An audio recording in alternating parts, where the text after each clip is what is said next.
ছেলেদেরকে সুসংবাদ দিন, তার মানে বিপদে ধৈর্য ধারণ করতে হবে। প্রিয় ভাইয়েরা, ইন্নামাস সাবরু ইনদা সাদামাতিল উলা। বিপদে আমরা অনেক সময় প্যানিক হয়ে যাই, অস্থির হয়ে যাই, কি করব, হতাশ। না, মুমিনরা হতাশ হয় না, ধৈর্য ধারণ করে। কি করে? কি করে?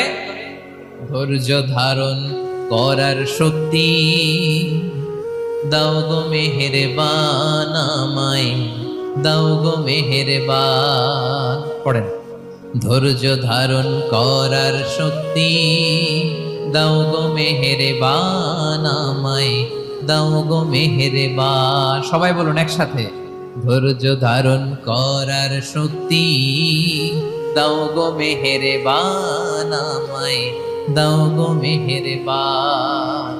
বুকের ভেতর ব্যথার নদী বইছে অবিরা, বইছে